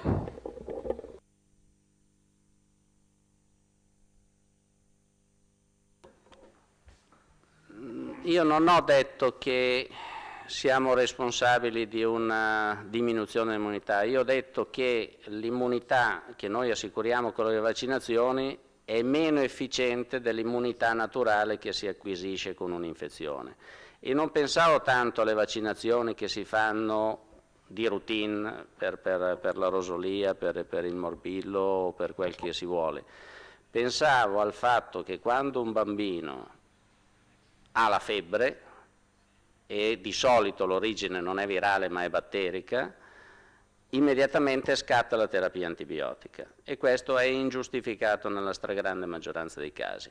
Dobbiamo dire che da parte del medico c'è una compiacenza nel far questo, da parte dei pazienti, cioè dei familiari, c'è la richiesta assillante di proteggere comunque il bambino da una febbre che è un fenomeno fisiologico di difesa e di stimolazione immunitaria in pratica insostituibile. Questa è la realtà e noi alleviamo i bambini come i nostri amici allevatori di polli allevano i polli, coperti d'antibiotico sempre, perché il minimo accenno di infezione deve essere bloccato. Questo è quello che intendevo dire, insomma. Non c'è una compiacenza del medico e c'è una richiesta assillante da parte dei genitori dei bambini, insomma. Quindi diventiamo complici a questo punto.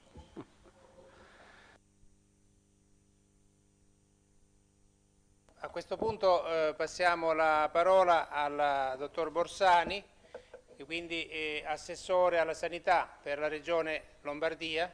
Lo ringraziamo di essere venuto qui in questa villa che è aperta alle attività socioculturali e quindi al pubblico. È aperta al pubblico dal mattino alle 8 fino alla sera alle 22 e quindi molto fruibile, diciamo, e quindi è un modo anche di utilizzare una struttura come questa, che nessuno potrebbe usare per la sua abitazione, ma certamente si presta invece per attività culturali, per grandi mostre. Noi ne inauguriamo 2 questa sera, una di Antonio Vangelli, una di Enzo Nasso e poi sopra abbiamo il museo che potrete appunto visitare. In questa occasione noi diamo anche un saluto all'onorevole Servello, che per la prima volta quindi ci fa questo onore di venire qui in questa nostra casa che noi mettiamo a disposizione, come dire sempre, per il pubblico, per le ASL, per la Croce Rossa, per tutti coloro che la chiedono per la loro attività. Prego. E anche la ringrazio molto dell'invito e anche della disponibilità a poter usufruire di questa meravigliosa villa perché no, anche per conferenze che riguardano la sanità, soprattutto in un momento di questo tipo che credo sia importante. Mi dispiace non aver partecipato stamattina, magari con qualche funzionario dell'assessorato, perché il tema, ad esempio, suggestivo di questo HIV, che non sarebbe causa dell'AIDS, evidentemente è stimolante per i ricercatori, per coloro che operano nella sanità. Ma è stimolante anche per me, soprattutto sulle ultime parole che sono state qui accennate sulla prevenzione immunitaria e quindi l'aspetto di pericolo che molti paventano quando ricevono una vaccinazione. Oggi sta crescendo forte questa critica alla vaccinazione. A me è capitato alcuni giorni fa di trovare dei rappresentanti di un comitato contro le vaccinazioni che mi ha espresso dei dubbi e io ho risposto per esperienza, cioè se Sebin avesse inventato l'antipolio nel 1945, anzi nel 1947, io non l'avrei presa, quindi invece purtroppo io l'ho presa nel 1947 e l'antipolio è stata trovata dopo. Devo dire che sono un uomo fortunato perché nonostante sia rimasto paralizzato per alcuni mesi totalmente, devo dire, braccia e gambe, poi non so come mai, forse qualcuno ha guardato dall'alto, sono rimasto offeso in particolar modo alla gamba destra, ma ciò non mi permette di nuotare, di correre, di giocare quando ero più giovane. Adesso purtroppo con la sanità non ho il tempo per giocare come sarebbe auspicabile. E quindi è un grosso problema, un problema che indubbiamente porta con sé delle considerazioni particolari. E è vero anche che il rischio che alcune vaccinazioni possano procurare degli effetti negativi è bassissimo, è molto basso, quindi nell'interesse di una salute generale è chiaro che si corre il rischio per un numero più piccolo, ma questo credo che sia un fatto razionale, insomma, un fatto che nessuno possa contestare. Ecco, io credo invece che un aspetto che debba essere approfondito nel momento in cui si agisce nella prevenzione immunitaria sia quello di informarsi della storia sanitaria di chi va a subire una vaccinazione, perché purtroppo, e forse questo è vero, quando si dice facciamo l'antipolio, si prendono tutti, si fa l'antipolio, non gli si chiede magari quali sintomi ha avuto prima di giungere al momento della vaccinazione, perché magari la storia sanitaria potrebbe dare un allarme e dire attenzione che facendo vaccinazione a questo tipo di soggetto che ha avuto questo percorso può essere pericolosa. Ecco, forse è qui che si dovrebbe addentrare l'attenzione del medico, di avere un occhio di riguardo prima di eseguire una vaccinazione o quant'altro. E quindi, come vedete, era un tema affascinante da seguire non solo per così esperienza personale, ma anche perché è vero che ci sono delle situazioni che comunque pongono dei dubbi ai parenti di bambini che magari in seguito a una vaccinazione rimangono offesi effettivamente per tutta la vita. Secondo aspetto, noi chiamiamo epatite C, di fatto si dice epatite che non è né A né B e quindi viene spontaneo seguire l'ordine alfabetico e definirla C, ed è comunque preoccupante perché in Italia ci sono 3 milioni di portatori di epatite cosiddetta C, quindi questo è veramente un grosso punto di domanda alla quale la scienza ad oggi non sa dare risposte in termini generali. Ci sono tante proposte, tante così, indicazioni, ma di fatto non abbiamo una chiarezza totale, e quindi questo è un problema che deve essere approfondito, studiato, ma non so in che termini si possa agire dal punto di vista epidemiologico proprio con una prevenzione molto forte su questo tipo di malattie. Ecco, la mia tristezza nel non aver potuto portare anche coloro che operano nell'assessorato alla sanità ve la rendo nota, perché era ed è un argomento molto importante, interessante, però credo che il professor Pontiggia, che è stato frainteso prima, eccetera, ma ha un aspetto di ragione, perché se con comodità ci si affida veramente all'antibiotico perché è più comodo far vedere che passa subito tutto, certamente è possibile che quella autogenesi di immunità che nasce nel corpo dell'individuo possa invece essere colpita in modo negativo. Anche questi sono, come dire, scenari che sono tutti da scoprire, perseguire, e purtroppo, soprattutto nella medicina, non è che si possa trovare così con la bacchetta magica la risoluzione, ma ci vuole del tempo. Comunque grazie dell'invito e spero che magari gli atti del convegno possano esserci inviati. Grazie.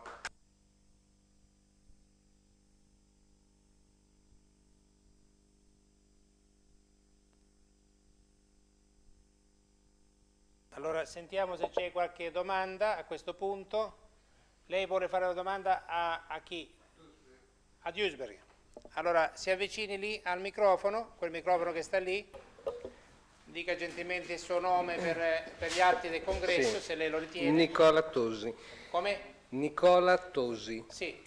Desideravo chiedere al professore Duesberg se lui personalmente è convinto dell'esistenza del virus dell'HIV, che non è, dal momento che non è mai stato isolato e che le uniche 2 presunte fotografie comparse su Nature sono molto probabilmente da attribuire a frammenti cellulari, non a virus, e che comunque davano del virus, l'una fotografia rispetto all'altra, differenze di massa di 130 volte, per cui una cosa assolutamente inaffidabile. Ecco, dal momento che anche il professor Pontiggia ha criticato che non si faccia il test HIV ai soldati di leva, quando si sa benissimo che prima di tutto probabilmente non ha nessuna relazione, questo sia l'ELISA che il Western Blood con il virus HIV, non è assolutamente specifico, eccetera. E poi dà perlomeno un 50% di falsi positivi. A me interessava, comunque isolando un unico argomento, sapere se lei ritiene che effettivamente esista un virus HIV. Bene, allora il professor Peter Duesberg risponde quindi al signor Tosi, dottor Tosi. Prego. Yeah. Could I just keep things in sequence, address very briefly, Could I just to keep things in sequence, address very briefly Dr. Borsani? You did? Borsani, yeah. You asked perhaps rhetorical question or serious question, what could be done about hepatitis C? Yeah.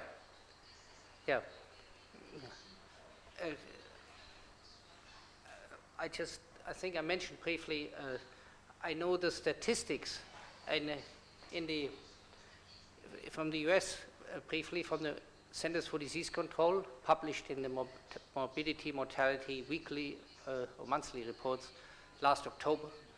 And they point out that over 50% of those who have hepatitis C, the disease, not the virus, I'm saying the disease, whatever it is, yeah? Those are intravenous drug users. And a good percent, that doesn't include alcoholics who also tend to get that disease, and some hemophiliacs, transfusion recipients get the disease. So it seems that the old adage applies here too. When you want to find the cause of a disease, you look at what besides the disease the sufferers have in common. If drug use and transfusions and alcohol is what they have in common, this could well be the cause and could relatively easily be studied. Epidemiologically, for sure, experimentally, maybe in animals, or retrospectively, epidemiologically. If that is the case, this is what one can do to prevent it. One could inform people. I mean, I'm not saying that people would stop using drugs or drinking, but at least they would know, and some people would possibly act accordingly if they were informed that this could be the cause or even is the cause. So it's not that science couldn't help a little bit, if it's only allowed or if it's encouraged. If people like you say, here's the money, you do this, tell me whether it's true or not. So that's why I'm trying to talk to you. You have more power than we do in this regard. You can say, I allocate 5,000 lira to the answer of hepatitis C, or 10,000 lira, right now. So you could have some answers if you wanted them. I just want to point that out. So, okay, so then to the challenge, does HIV exist or not, the virus here? Well, I would like to go way back with that answer.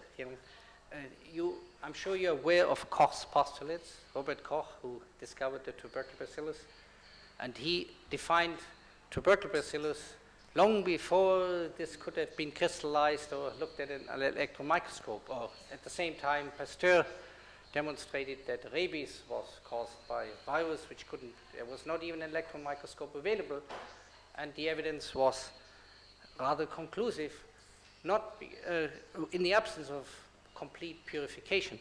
Well, Koch defined how to essentially prove that a suspect microbe is indeed the cause of a disease. And this, you can find it actually in the dictionary now, at least in the Webster's Collegiate Dictionary, what these postulates are. I'm not trying to be arrogant now, I'm just saying it is actually, it's not my idea, and it's fairly well known. I mean, not everybody knows it on the street, but you can check it even in non-professional literature.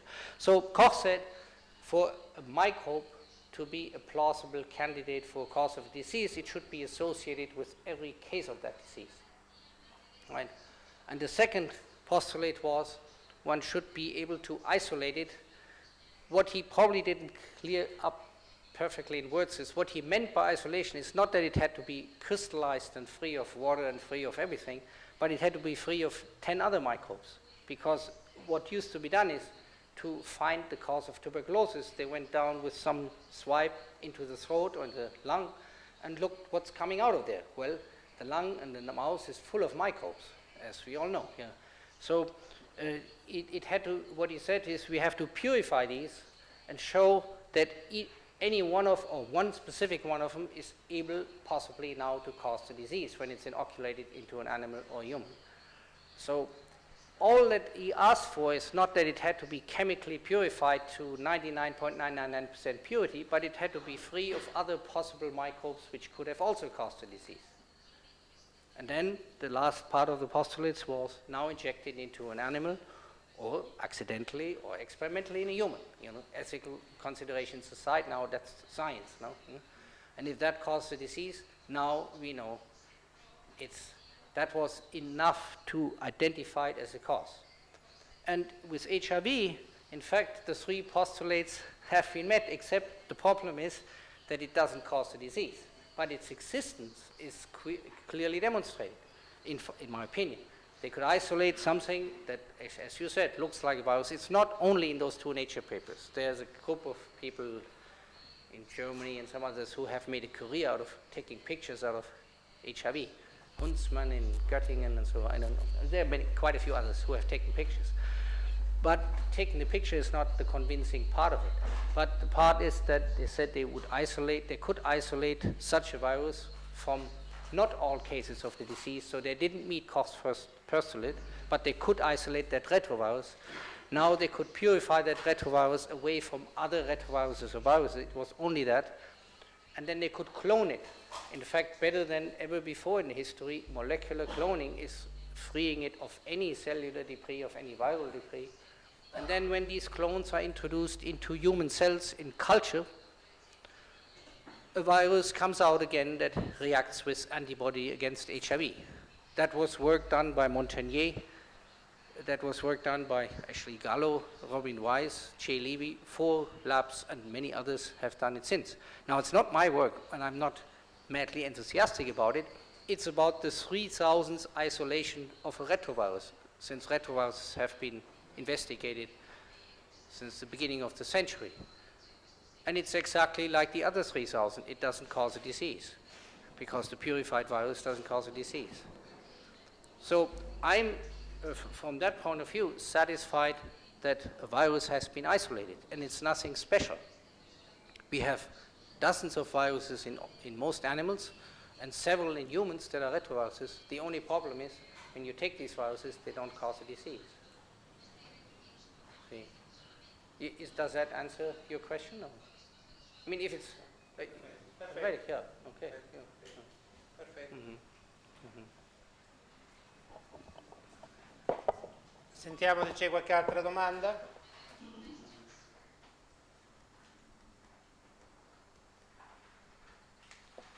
See, Prego. Just Un'aggiunta. to clarify it a little more, you know, it's just saying, you know, it's like saying, okay, there was no Jesus Christ, you know. I have no problem in accepting the existence of Jesus Christ. The only problem I have with him was he really resurrecting after he was dead and went up to heaven. That is what I think is questionable. So the existence of HIV is just as trivial as having another guy living in Israel 2,000 years ago. I'm sure there were lots of guys there. There's no problem with having Jesus also there. The problem is, was there one that could go up after he was crucified and dead out of his grave? That would be very special. This is what needs to be questioned about HIV, not its existence. I mean, I'm not saying it should be questioned too, but that's not a profound question. We have dozens of retroviruses in chicken, in mice, in monkeys, and in humans. But we have none that could cause a disease 10 years after it's neutralized by antibodies when nobody can find it and causes a fatal disease in people who are the least likely to get the disease. 35-year-old men, that's the average age of AIDS. Those are the least likely to get any disease, certainly not an infectious disease. That's the miracle, if it were true, not its existence. That's trivial for virologists.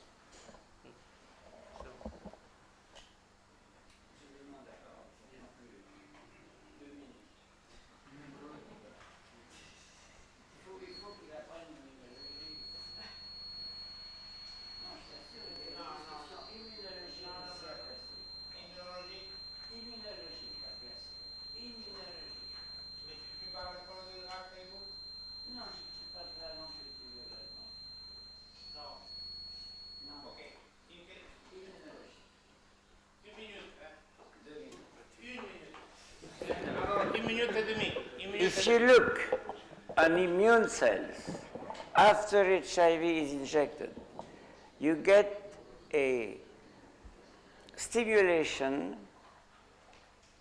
of CTL and an activation of CTL. The number of activated CTL increases a lot. And you get a 100% activated of CD4. And maybe the CTL killed the CD4 as it has been proposed.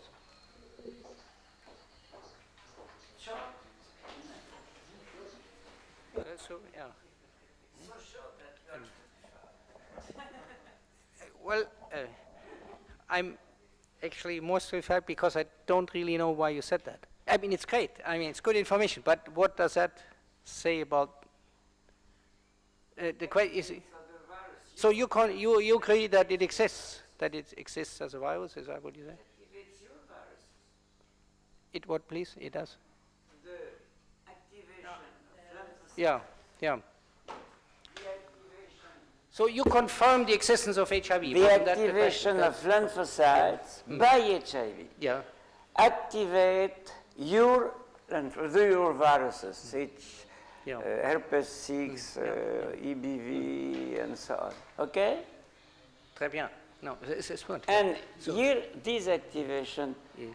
is still present at the end of the treatment. Yeah. When we have an asymptom, there are still high activation, which is a problem. No.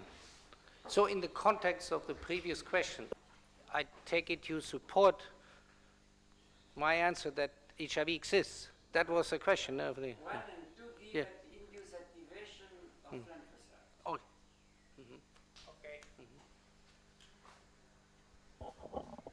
Bene. C'è un'ultima domanda? Allora, a questo punto io ringrazio i relatori che oggi quindi hanno veramente tenuto un dibattito di altissimo livello, scientifico, intellettuale, artistico, culturale, e quindi abbiamo ancora 2 giornate importantissime. Molti relatori arriveranno ancora e il pubblico pure, e quindi anche proseguiremo sempre con coloro che c'erano finora, quindi proseguiremo il dibattito e sentiremo anche altri contributi, altre domande, altri quesiti. Anche Gordon Stewart farà il suo intervento domani, e così diciamo Enzo Nasso, il poeta cinese Shen Dali, Roger Dadun, che è arrivato adesso da Parigi, quindi anche lui darà un contributo. E intanto dunque noi facciamo una pausa e fra mezz'ora, quindi avvertite anche gli organizzatori. E fra mezz'ora quindi incomincia il ricevimento, inauguriamo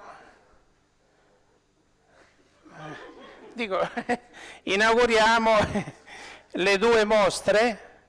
Una è di Antonio Vangelli, di cui hanno parlato grandissimi scrittori, da Pavese a Moravia, Pasolini, moltissimi critici d'arte. Ha cominciato negli anni 30, e l'Avanguardia stava a Roma, e ha 83 anni. Noi pubblichiamo un grande libro d'arte, più che un catalogo, sono oltre 600 pagine, e la mostra comunque viene inaugurata questa sera. Queste opere che vediamo qui a pian terreno sono sue. Nelle sale accanto c'è la mostra di Enzo Nasso. Enzo Nasso, che diciamo è poeta, romanziere, abbiamo pubblicato il libro Poesie e anche il romanzo Buonasera, Buonasera. Ha fatto circa 2500 film per la televisione e per il cinema, e alcuni sono film sui poeti, sugli artisti, e altri comunque contributi essenziali.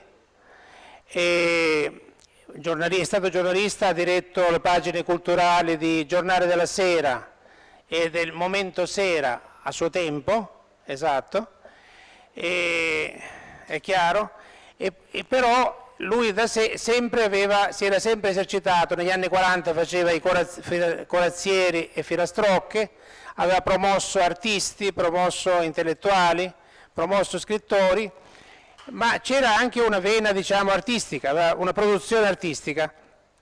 Noi abbiamo fatto una mostra della sua opera, dove c'è anche molta ironia. Purtroppo non abbiamo fatto in tempo a mettere le didascalie, perché stiamo preparando anche qui il libro d'arte, che sarà di circa 350 pagine, molto significativo, dove lui è artista scrittore, come anche romanziere e scrittore. Moravia diceva che lui era romanziere non scrittore. Ecco, Nasso è romanziere scrittore, è artista scrittore, giornalista scrittore, cioè è scrittore dell'esperienza, integra nella scrittura i vari aspetti dell'esperienza. Viene da Taurianova, esatto, da taglia nuova, suo cugino, molto noto a New York, che ha come Fausto Tapergi, che è grande imprenditore di Vicenza e intellettuale, suo cugino è, diciamo, l'autore di molti grattacieli di New York.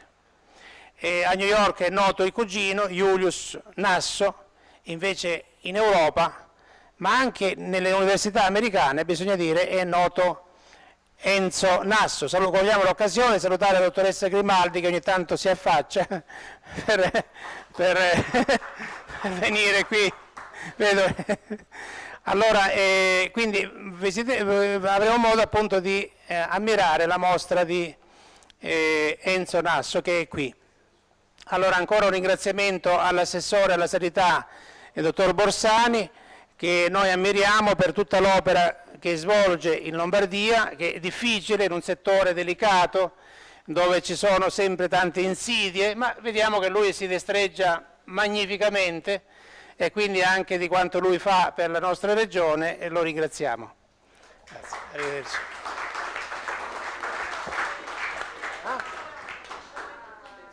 Non lo so io. Dove? 7:30, ho già detto, 7:30.